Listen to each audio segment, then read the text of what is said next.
brought to us by Betty Garrett of Garrett Speakers International today.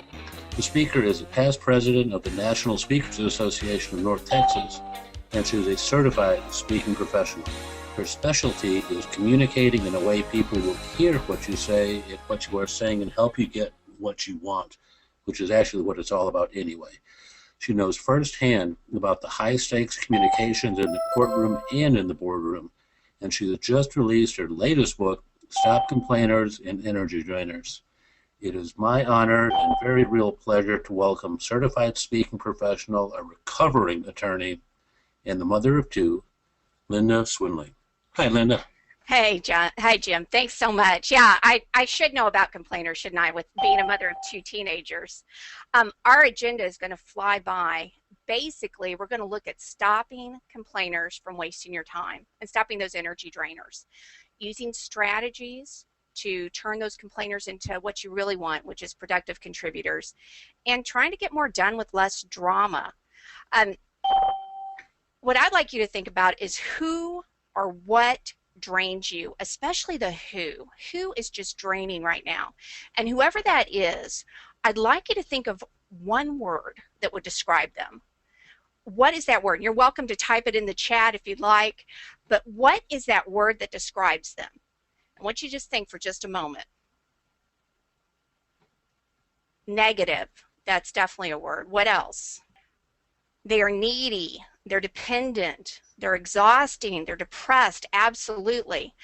When we asked this question of over 1,000 people, we got the same things you're saying. They're relentless. They're whiners. They're toxic. They're tyrants. And they were all over the board. One thing people did not say, though, is that they're expensive. And that's what the other part of the survey showed was, wow, those complainers are expensive. 78% of us are reporting the loss of at least 3 to 6 hours a week just because of complainers and energy drainers. That's 3 to 6 hours in the least. That's almost a month or 2 months of lost time. 31% of us are spending more than 6 hours a week, and 2% of us are saying we're spending at least 20 hours a week. Here's one other thing. People tell us, 73% of the people, almost 3/4 said they would rather stay in the job they've got at their current annual pay than accept one for $10,000 more if it required working daily with a chronic complainer. The other surprise was all of those words came up to us, and it was, oh, one size is not going to fit all. One solution is not going to be the solution for all. Actually, you have to spot your complainers type if you're going to stop them. So there were 5 types. There were whiners, complicators, primadonnas, controllers, and toxics. Let's go through those types and just kind of get a highlight of them. The first is the whiners, the crybabies. Nobody really cares about this, or, oh, I'm fine, don't worry about me. Or they'll actually kind of cross their arms and go pout and go, oh, is everything okay? Yes. Whiners gripe about everything. They're the doom and gloom, the spoiled brats, the martyrs, and they blame others. These are the folks that never have solutions. And they really want you to hold their hand. You can see the crosswalk. Help me across my problems. Help me fix my life problems for me. What won't work with whiners is to give them advice or tell them to grow up or tell them to act like an adult. You know, because if you give them advice, what are they going to do? One thing is they won't take it, which just aggravates you more. Another thing that they might do is they might take it sort of and not apply the advice and then not get any kind of assistance, right? Or what they may do is they may take it and unfortunately for you, it works. Why is that unfortunate? Because now you've become their personal advisor on everything.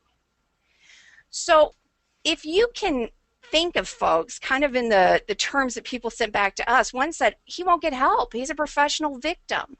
So how do you help them? Well, to negotiate with the whiner, for you to turn this around, the first thing you have to do is listen, because that's what they're hoping that you'll do is connect with them, have a relationship. You need to empathize, and you need to ask for solutions, and then you need to repeat. So that might be 2 to 3 minutes of listening. That's not 20 to 30 minutes. And then you can say something to the extent of, wow, you sure have it rough. And then say, what are you going to do about it? If you really want to upgrade it, you say, wow, sure have it rough. Glad that's not my problem. What are you going to do about it? And you will have to repeat, because remember, they've been able to get what they've gotten and get ahead by doing exactly that kind of whining behavior. This is a reminder that this is the only kind of whining many of us like.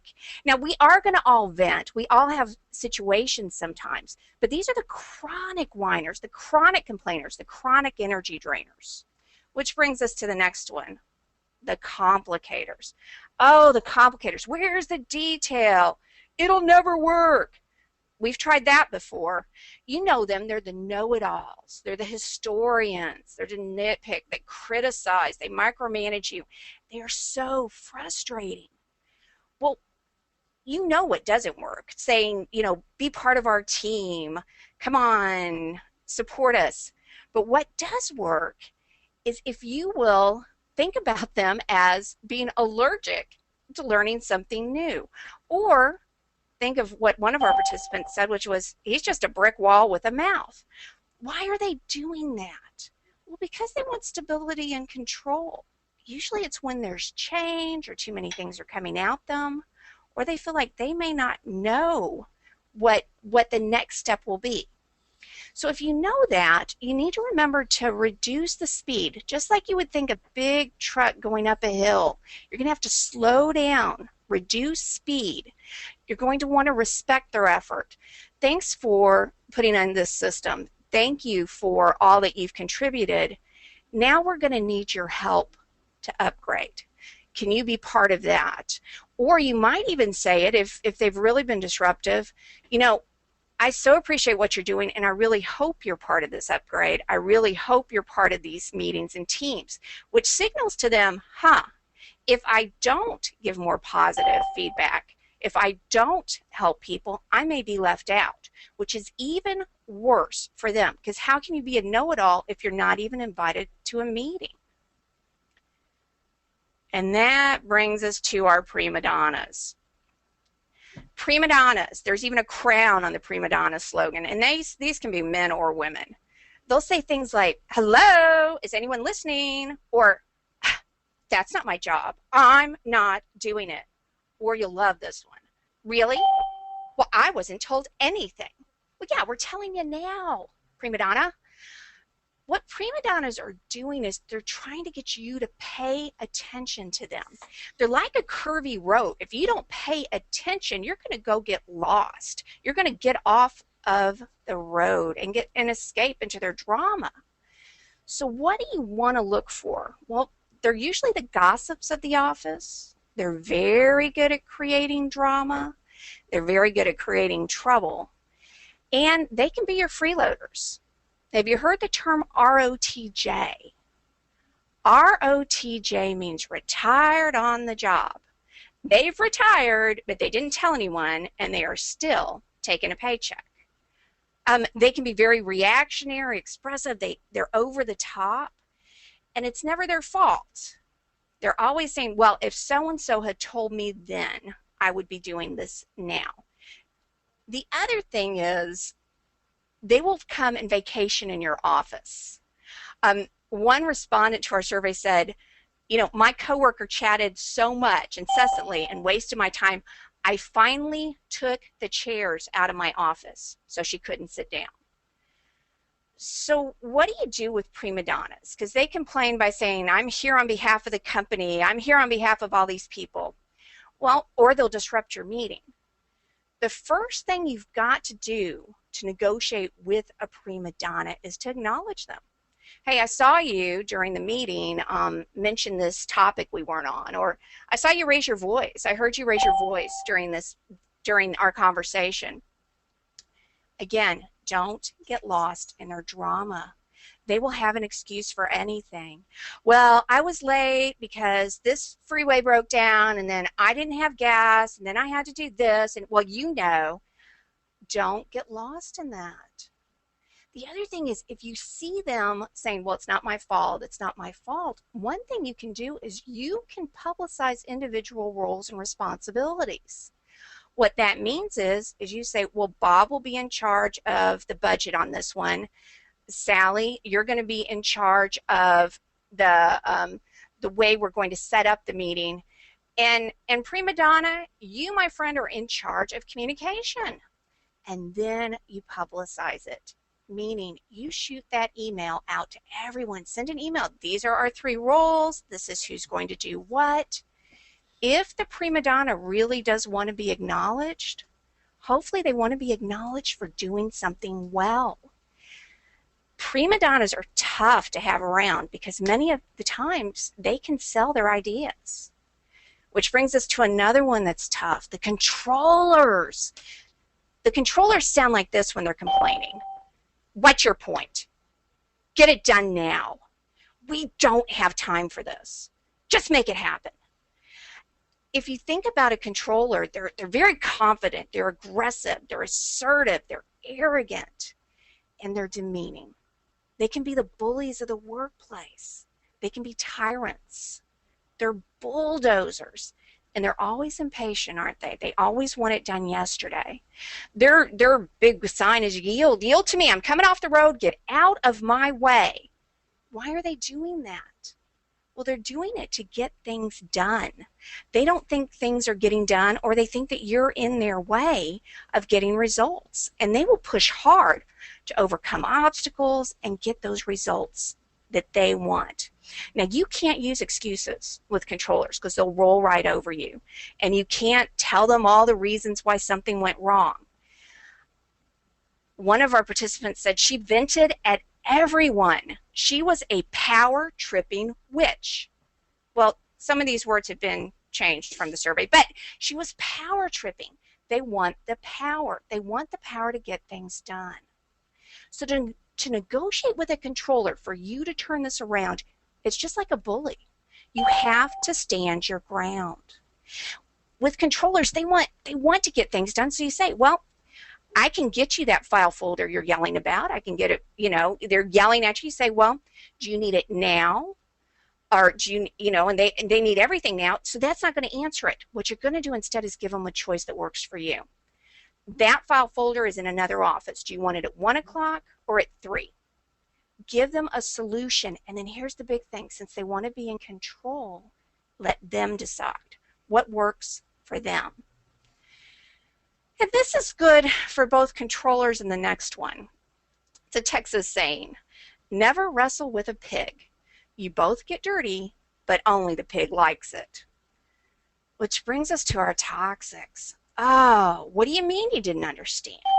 You never know what they're saying. I wish I could have helped you, but, or, no, I've got no idea why they would say that in the meeting, where they threw you under the bus during the meeting, but now they'll say, I don't know why they'd say something like that. Or my favorite, prove it. So toxics are the dangerous ones. They're manipulative, they poison environments, they're ruthless, they're very charming. So oftentimes upper management doesn't know just how awful they can be. They're your narcissists, they can be sociopaths in the extreme. They have no conscience. The only thing they're concerned about is their own self-absorbed agenda. One of our participants called them wackadoodles. They are hazardous to your health. If you have ever worked with a toxic, you know exactly what we're talking about. This was a good one. He poisoned the entire team. He reminded me of a snake in the grass, slithering from spot to spot, striking when no one noticed, and leaving rotting destruction in his path. Wow. What do you do with a toxic? How do you negotiate with a toxic? Well, the first thing you've got to do is protect yourself. Get help. Write down exactly what you're seeing. Document it and go get help, either from HR, or maybe you need to go outside and get a business coach or even a psychologist to say, what am I dealing with? So you know what to do. then watch them. When do they act the worst? Who is effective with them? And steer clear if you can of them. If you are looking for another opportunity, you want to move teams or something, use stealth, because these people will retaliate. Oh no, some of you are saying, you know what? I think I may be the complainer. So what if you're the complainer? Well, it can be for all sorts of reasons, for energy draining reasons that you're seeing around work that you can't solve, or it could be other people. The good news is, while there were 78% of us dealing with complainers, 22% said, I don't complain, I don't deal with people who do. We all vent. We all do things, but see how frequently you're doing it. See, because truly you want to hire and be with contributors. And you all, we flew through this. The website, Stopcomplainers.com, has tons of information, including a way to calculate how much time these people are wasting, forms to use, and also what you can do. I want to thank Jim and Dawn at Meetings Jobs, and also, thanks Betty Garrett for sponsoring us.